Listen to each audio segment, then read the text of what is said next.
Hizb ut তৌহিদ আন্দোলন নিয়ে দাঁড়িয়েছি। আমাদের মূল কথাটা কি? আমাদের মূল বক্তব্যটা হচ্ছে এই পৃথিবীটা আল্লাহ সৃষ্টি করেছেন, এটা কেউ সৃষ্টি করেনি। ডোনাল্ড ট্রাম্পও সৃষ্টি করেনি, শি জিনপিংও না, নরেন্দ্র মোদিও না, মিস্টার পুটিনও না, আল্লাহ করেছেন। এর স্রষ্টা আল্লাহ, আমরা সবাই তার সৃষ্টি। এই দুনিয়াতে মানুষ শান্তি পেতে হলে মানুষকে সেই আল্লাহর হুকুম মানতে হবে, হুকুমের আনুগত্য করতে হবে, বিধানের আনুগত্য করতে হবে। আল্লাহর হুকুম বিধান সম্বলিত আয়াত নিয়ে, মেসেজ নিয়ে যুগে যুগে নবী রাসূল পাঠিয়েছেন আল্লাহ, নবী রাসূলরা এসেছেন। এর ধারাবাহিকতায় শেষ নবী আমাদের হযরত মুহাম্মদ মুস্তাফা সাল্লাল্লাহু আলাইহি সাল্লাম, আমরা যার উম্মত, তিনি সংগ্রাম করে আল্লাহর দেওয়া দ্বীন প্রতিষ্ঠা করে তিনি প্রমাণ দিয়েছেন যে আল্লাহর দেওয়া দ্বীন ছাড়া মানুষের শান্তি আসবে না। আরবের সমাজে শান্তি ছিল না আজকের মতো, মানুষ ভয়ে আতঙ্কে থাকতো কখন কার বাড়ি ডাকাতি হয়, ঠিক আজকের মতো। সেদিন দেখলাম কোন একটা রূপালী ব্যাংকে 40 জন ডাকাত ঢুকছে, হাজার হাজার মানুষ ঘেরাও দিছে, পুলিশ, র্যাব, সেনাবাহিনী ঘেরাও দিয়ে আছে ডাকাতদেরকে দমন করার জন্য। এখনো যেরকম নারীদেরকে হেনস্থা করা হয়, ঠিক জাহিলি সমাজে নারীদেরকে হেনস্থা করা হতো। মাদক ছিল, মানুষকে বেচা কেনা করতো, মানুষের হাট, মানুষের বাজার, এটাকে বলে দাস ব্যবসা, এটা ছিল। আচ্ছা, তো ওই সমাজটাকে পরিবর্তন করে দেওয়া হলো, পরিবর্তন করে দিলেন একজন মানুষ, তিনি হলেন হযরত মুহাম্মদ মুস্তাফা সাল্লাল্লাহু আলাইহি সাল্লাম। কি দিয়ে পরিবর্তন করলেন? কোন পরশ পাথর দিয়ে, কোন জাদুর কাঠি দিয়ে? আরবের মানুষ যে একেবারে ভালো মানুষ আসলে বিষয়টা তা তো না। চুরি করতো, আরে ভাই ব্যভিচার করতো, মিথ্যা কথা বলতো, ডাকাতি করতো, খুন করতো।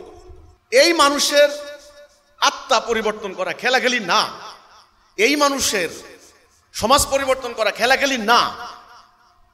রাসূলুল্লাহ ওদের ডাইরেকশন পাল্টাই দিলেন, ওরা রং ডাইরেকশনে চলছিল, ইবলিসের পথে। এতক্ষণ যেটা বললাম, আল্লাহ রাসূল এসে এদেরকে রাইট ডাইরেকশনে পরিচালিত করলেন, ওদেরকে বুঝালেন তোমরা আল্লাহর আনুগত্য করো, তোমরা আল্লাহর ইবাদত করো, আল্লাহর হুকুম মানো, তবে তোমাদের শান্তি আসবে। এটা প্রমাণিত হয়ে গেল। আল্লাহ রাব্বুল আলামিন ওনার প্রতি আদেশ নাজেল করলেন, হুকুম বিধান সম্বলিত, যেটা পরবর্তীতে কোরআন, এখন আমাদের সামনে কোরআন। আল্লাহ রাসূল এই দিনটা প্রতিষ্ঠা করলেন। ওকে, প্রতিষ্ঠা করার পরে আমরা কি দেখলাম? ঠিক এরকম পরিস্থিতি এরকম হয়ে গেল। অশান্তি ছিল, শান্তি এসে গেল। বিশৃঙ্খলা, শৃঙ্খলা হলো, হানাহানি, শান্তি আসলো, ঐক্যহীন ভাই হয়ে গেল, শত্রু ভাই হয়ে গেল, দরিদ্র সমৃদ্ধ হয়ে গেল। এই যে হলো আল্লাহর দেওয়া দ্বীন প্রতিষ্ঠার ফলে, আজকের প্রেক্ষাপটে এই ১৫০০ বছর পরে আধুনিক যুগ দাবি করে, প্রযুক্তির যুগ, ঘরে ঘরে বিদ্যুতের বাতি, fan, fridge, air conditioner, flyover, metro rail, আন্ডারগ্রাউন্ডের রাস্তা, বিমান, স্যাটেলাইট সিস্টেম, মোবাইল ফোন, এই আধুনিক যুগে আপনারা প্রযুক্তি আবিষ্কার করেছেন জীবনযাত্রার মান সহজ করার জন্য, আরামদায়ক করার জন্য, কমফোর্ট করার জন্য, ইজি করার জন্য। কিন্তু শান্তি কি কায়েম করতে পেরেছেন? শান্তি কি হয়েছে? শান্তি হয়নি। কারণ কি? প্রযুক্তি কি আপনাদেরকে শান্তি দিতে পেরেছে? পারে নাই। প্রযুক্তি কি আপনাদেরকে সুখ দিতে পেরেছে? পারে নাই। ঘরের দরজা খুলতে পারছেন না কেন? এই যে শান্তি নাই, এর কারণ আল্লাহর দেওয়া দ্বীন প্রতিষ্ঠা নাই। আমরা আবারও এই কথাটাই বলছি যে মানব জাতি গত কয়েক শতাব্দী ধরে ইবলিসের কুমন্ত্রণায়, প্ররোচনায়, ওয়াসওয়াসায় সিরাতুল মুস্তাকিম থেকে সরে দলালাতে চলে গিয়েছে। এখন মানব জাতির মধ্যে আবারও আল্লাহর দেওয়া দ্বীন তাওহীদ প্রতিষ্ঠা করতে হবে। এই হচ্ছে আমাদের মূল কথা। এখন আল্লাহর দেওয়া দ্বীন প্রতিষ্ঠা করতে হলে একটা ভিত্তি লাগবে না? সেটা আমরা বলেছি তাওহীদ, লা ইলাহা ইল্লাল্লাহ। আচ্ছা, এখন এই তাওহীদের উপর ভিত্তি করা একটা জাতি লাগবে না? সেটা আমরা এই সংগঠন, এই আন্দোলন তৈরি করেছি, হিজবুত তাওহীদ। তাওহীদের উপর ঐক্যবদ্ধ করছি। আল্লাহ আমাদেরকে একটা কর্মসূচি দিয়েছেন, আমরা আল্লাহর এই কর্মসূচি মোতাবেক জেহাদ করে আল্লাহর দ্বীন প্রতিষ্ঠা করার জন্য চেষ্টা করছি। তো আমাদের এই বক্তব্য, সিম্পল বক্তব্য, সেটা হচ্ছে এই, আপনি মুসলমান হিসাবে আপনি যেহেতু আল্লাহকে বিশ্বাস করেন, পূর্ণ বিশ্বাস করতে হবে। আংশিক বিশ্বাসের নাম শিরিক। আল্লাহ বললেন শিরিক ক্ষমা করবেন না, ইন্নাল্লাহা লা ইয়াগফিরু আন ইউশরাকা বিহি, তিনি শিরিক ক্ষমা করবেন না। অথচ আমরা শিরিক করে চলেছি। আমরা নামাজ পড়ি, কে বলেছেন? আল্লাহ। রোজা রাখি, কে বলেছেন? আল্লাহ। হজ করি, কে বলেছেন? আল্লাহ। গরু কোরবানি দিই, কে বলেছেন? আল্লাহ। ভালো কথা, আদালতে বিচার আল্লাহ কি বলেননি? অর্থনীতি আল্লাহ কি বলেননি? শাসন ব্যবস্থা আল্লাহ কি বলেননি? বলেছেন, আমরা সেগুলো বাদ দিয়েছি, সেগুলো আমরা মানছি ব্রিটিশের আইন, মানুষের আইন। তো আমরা তো মক্কার কাফেরদের মতো অবস্থা হয়েছে আমাদের। এটা যারা করে তারা মুশরিক, তারা শিরিক করে।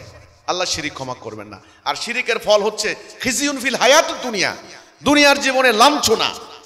আমাদের এই লাঞ্ছনার মেইন কারণ আমরা আল্লাহর হুকুম কিছু মানছি, কিছু মানছি না। এখন আমাদের আন্দোলনের বক্তব্য হচ্ছে কি, যেহেতু আপনি মুসলমান, আল্লাহকে বিশ্বাস করেন, কোরআনকে বিশ্বাস করেন, আল্লাহর কিতাব পরকালকে বিশ্বাস করেন, তাহলে আসেন জাতীয় রাষ্ট্রীয় জীবনে আল্লাহর এই বিধানকে কায়েম করি, এটা প্রতিষ্ঠা করি, এটা মান্য করি। এই মোতাবেক আমাদের রাষ্ট্র চলুক, সমাজ চলুক, আদালত চলুক। এটা হচ্ছে আমাদের দাবি।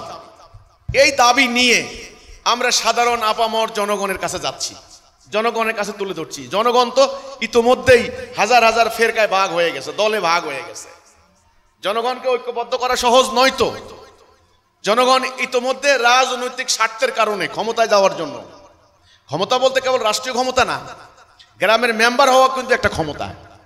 ওই ইটের ভাটার কর্তৃত্ব পাওয়া, ওই যে আপনার হলো লঞ্চ ঘাট, নৌকার ঘাট, খেয়া ঘাট, ওটা টেন্ডার পাওয়া কিন্তু একটা ক্ষমতা। এটা কিন্তু ক্ষমতা। এখান থেকে শুরু করে রাষ্ট্র ক্ষমতা পর্যন্ত, এই হলো রাজনীতির ফল। এই রাজনীতি যেমন ধরেন বাংলাদেশ যদি আমি হিসেব করি, কেউ আওয়ামী লীগ, কেউ বিএনপি। আওয়ামী লীগ কি করেছে? ইতিহাস।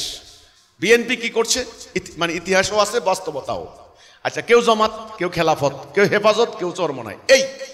এইভাবে রাজনৈতিক দলে টুকরা টুকরা বিভক্ত এই মুসল্লিগুলা। এবার কেউ পীরের মুরিদ, দক্ষিণবঙ্গের পীর, উত্তরবঙ্গের পীর, ঢাকার পীর, মানিকগঞ্জের পীর, ঢাকায় আবার মতিঝিলে এক পীর, আরামবাগে এক পীর, দেওয়ানবাগে এক পীর, ফার্মগেটে আরেক পীর, মিরপুরে আরেক পীর। এক এক পীরের লগে আরেক পীরের কোনো সম্পর্ক নাই কিন্তু।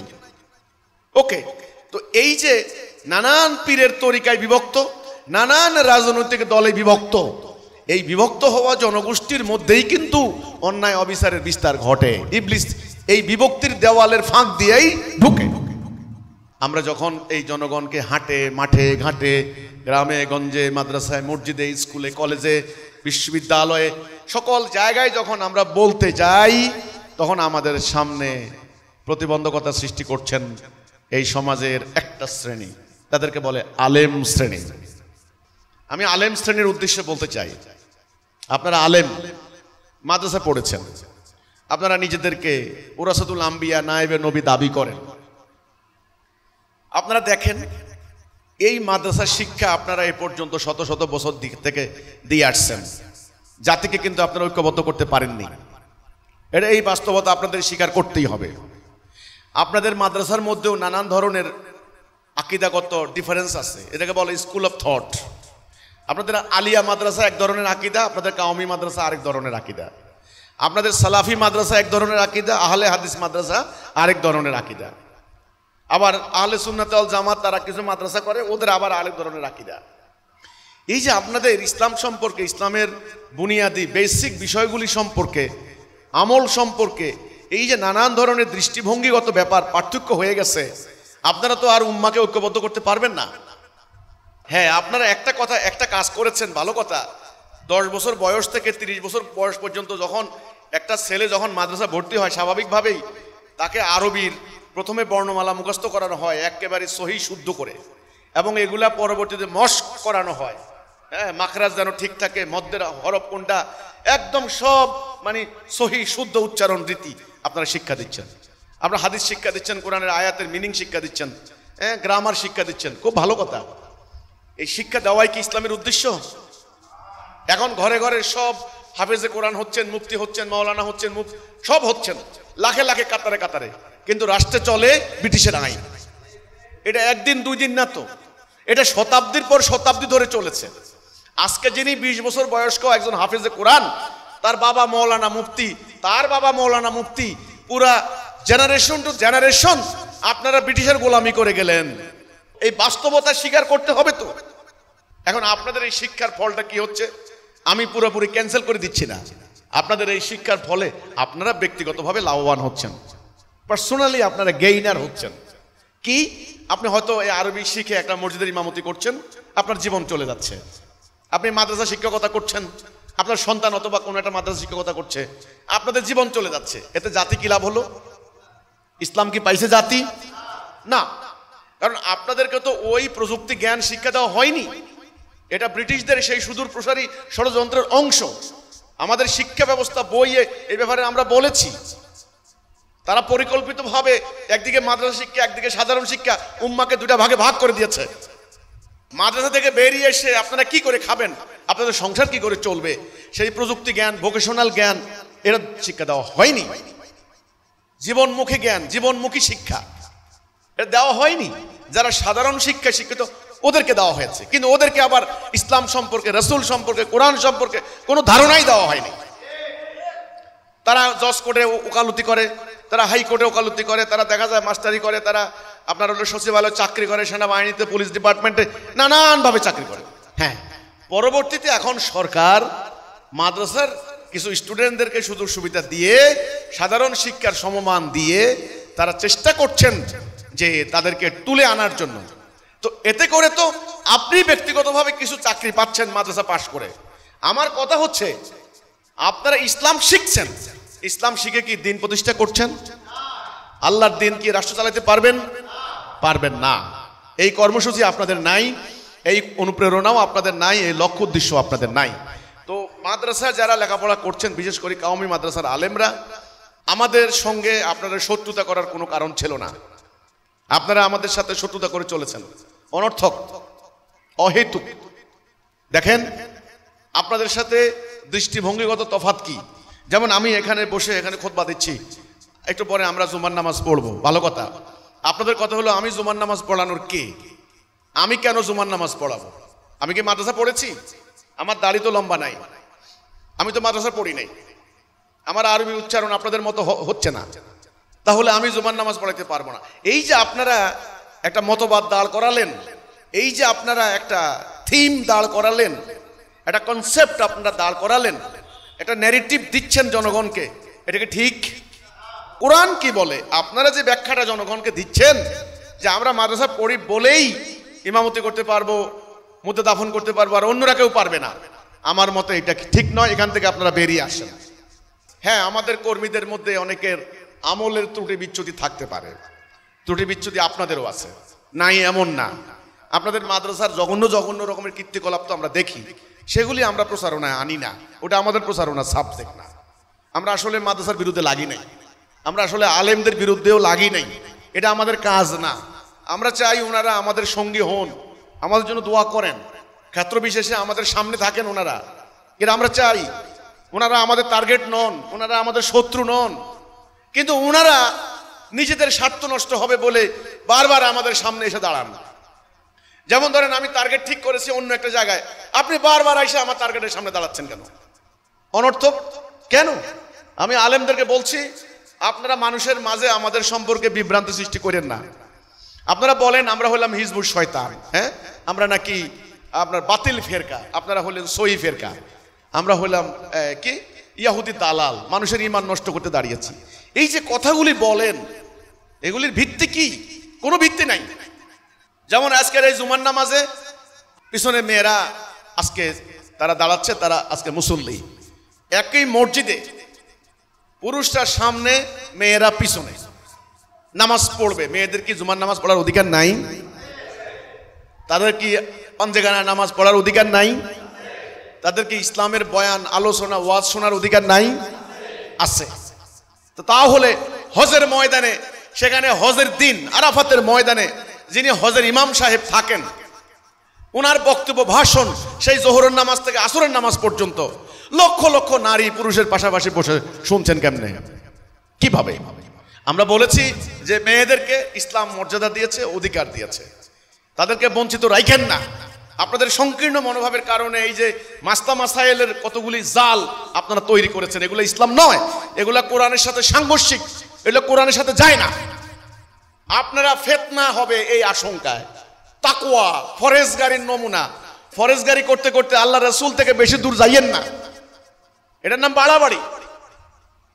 আপনাদের কোনো একটা মসজিদে দেখি না জুমার নামাজে মেয়েদেরকে আপনারা সুযোগ দিচ্ছেন। আপনারা বলেন যে এই তোমাদের ঘরেই থাকা ভালো।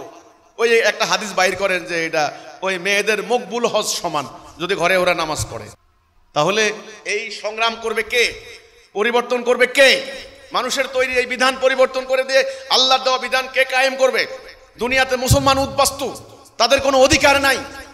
আজকে মিয়ানমারে 22 লক্ষ মুসলমান বের করে দিয়েছে, এই লক্ষ লক্ষ নারী এভাবে কিন্তু পড়ে আছে। আমার কথা, রাসূলুল্লাহ নারীরা যোদ্ধা নারী ছিলেন, তাদেরকে যুদ্ধবিদ্যা শিক্ষা দেওয়া হয়েছে। আপনারা সেই শিক্ষা মানুষকে দেন নাই। আপনাদের এই ধরনের অনেক সংকীর্ণতা আছে। আপনারা লম্বা দাড়ি না রাখলে সে মুসলমান না। আমরা বলেছি এটা সুন্নত, এটা নিয়ে বাড়াবাড়ি করেন না। যারা দাড়ি রাখবে রাখুক, তার সওয়াব হবে। যারা রাখবে না তাকে কাফের ফতোয়া দিয়ে আপনি তাকে কোনো সুযোগ দিবেন না, এটা হতে পারে না। ইসলামে ঐক্যবদ্ধ হওয়ার জায়গা হচ্ছে লা ইলাহা ইল্লাল্লাহ। লা ইলাহা ইল্লাল্লাহ যে বলবে সে জান্নাত যাবে। এখানে দাড়ি টুপি তো শর্ত নয়। সার্বজনীন ভাবে ইসলামকে আমরা উদার নৈতিক উপায়ে বিজ্ঞানসম্মতভাবে আধুনিক যুগের মানুষের মতো করে আমরা এই দেশের এই দুনিয়ার মানুষ যেন নারী পুরুষ, কৃষক শ্রমিক জনতা, ডাক্তার ইঞ্জিনিয়ার আইনজ্ঞ বিশেষজ্ঞ, বিজ্ঞান মনস্ক মানুষ, যুক্তিশীল মানুষ, শিক্ষিত মানুষ, সারা দুনিয়ার মানুষ যেন ইসলামকে গ্রহণ করতে পারে। ইসলামকে আমরা গ্রহণযোগ্য, ইসলামকে অনুসরণযোগ্য, ইসলামকে প্রাসঙ্গিকভাবে যৌক্তিকভাবে বৈজ্ঞানিক উপায়ে উদার নৈতিক উপায়ে আমরা তুলে ধরার চেষ্টা করছি। আপনারা যেটা পারেননি, যেটা আপনাদের দ্বারা হয়নি, আপনাদের সংকীর্ণতার কারণে হোক, ভয়ভীতির কারণে হোক, সত্য কথা বলতে গেলে মাদ্রাসা চাকরি চলে যাবে, সত্য কথা বলতে গেলে মসজিদের ইমামতি চলে যাবে, যে কারণে হোক, যেটা আপনারা বলতে পারেননি, যেটা আপনারা করতে পারেননি, সেটা করার জন্য আমরা নেমেছি। এবার আমাদের উচ্চারণে ভুল, আমাদের দাড়িতে ভুল, এগুলো না বলে বরং এগিয়ে আসুন। আমাদের ব্যাপারে বিভ্রান্তি সৃষ্টি করেন না, আল্লাহ সহ্য করবে না, কারণ সত্য চাপা দিয়ে রাখা যায় না। আমরা সত্য নিয়ে দাঁড়িয়েছি। আমরা যদি অন্যায় না করি, আমরা যদি শিরিক কুফরের সঙ্গে আপোষ না করি, আমরা যদি জেহাদ চালিয়ে যাই, শহীদ হওয়ার জন্য রাস্তায় নামি, আপনাদের কোনো ষড়যন্ত্রের কাজ হবে না ইনশাআল্লাহ, কোনো ষড়যন্ত্রের কাজ হবে না। তো কাজে আমি ওলামায়ে কেরামদেরকে বলবো, আমাদের সমাবেশ ভণ্ডুল করার জন্য এত অস্থির হইয়েন না। কোরআন বলে ষড়যন্ত্র যে করে, ষড়যন্ত্রকারীকেই ষড়যন্ত্র আচ্ছন্ন করে।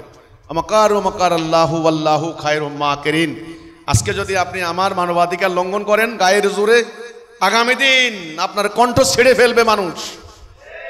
আপনি কথাই বলতে পারবেন না, আপনার কোনো অধিকারই স্বীকার করা হবে না। এই সমস্ত আমল জমা হচ্ছে।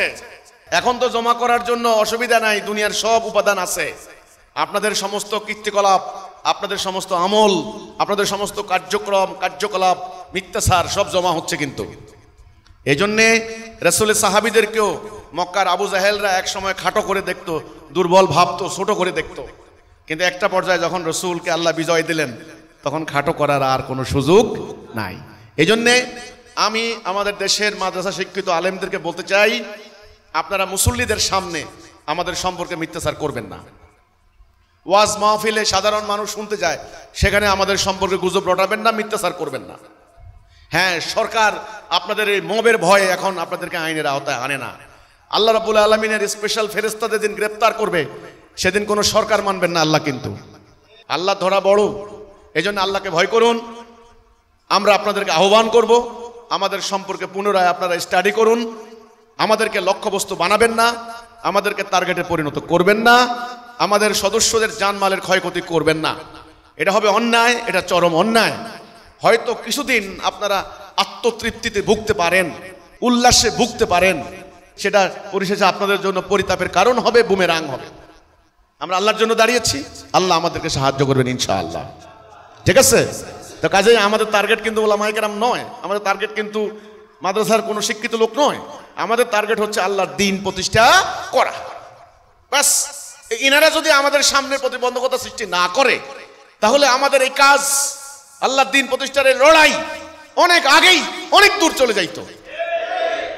আরে ভাই, আল্লাহর দ্বীন প্রতিষ্ঠা হলে তো আপনারাই লাভবান হবেন, আপনারাই সুবিধা পাবেন, যেহেতু আপনারা ইসলামের জ্ঞান নিয়েছেন। তবে কিন্তু কাজ করে খেতে হবে, মানুষের ঘাড়ের উপরে ঠ্যাং রেখে খাইতে পারবেন না, এবং ধর্ম ব্যবসা করা বন্ধ করতে হবে। হয়তো এই ভয়ে ওনারা আমাদের বিরোধিতা করছেন, বিরোধিতা করেন না। আসেন, আপনাদেরকে আমরা আহ্বান জানাই, ইমানের দাবিতে ঐক্যবদ্ধ হই, মোমেন হই, মুসলিম হই, উম্মতে মুহাম্মদী হই, এবং রাষ্ট্র সংস্কারে আমরা যে প্রস্তাব দিয়েছি আমাদের প্রস্তাব আলেমরাও পড়ুন, দেখুন। যদি কোনো অসঙ্গতি পান, যদি কোনো ভুল ত্রুটি পান, যদি কোরআন হাদিস, কোরআন সুন্নাহ পরিপন্থী কিছু পান, আপনারা আমাদের মেনশন করুন, তাহলে আমরা সংশোধন করব। কারণ এটা কোনো একেবারে আল্লাহর নাজেল করা বিধান না, এটা সংস্কার করা যায় নাকি? কিন্তু সংস্কার করা যাবে না এই বিধান। এটা আল্লাহর কোরআন ইনট্যাক্ট রাসূলের উপর নাজেল হয়েছে, এটা হবে আমাদের বুনিয়াদি ভিত্তি। আমাদের রাষ্ট্র পরিচালনার আইন কানুন সকল ক্ষেত্রে ভিত্তি হবে আল্লাহর বিধান। এটা আমরা কায়েম করতে দাঁড়িয়েছি। তো কাজেই আপনাদেরকে আমি অনুরোধ করব, আমাদের সম্পর্কে জানুন, বুঝুন, আমাদের কাজের ক্ষেত্রে প্রতিবন্ধকতা সৃষ্টি করবেন না। আল্লাহ আমাদের সবাইকে সত্য বোঝার তৌফিক দান করুক। ওমা তৌফিক ইল্লা বিল্লাহ।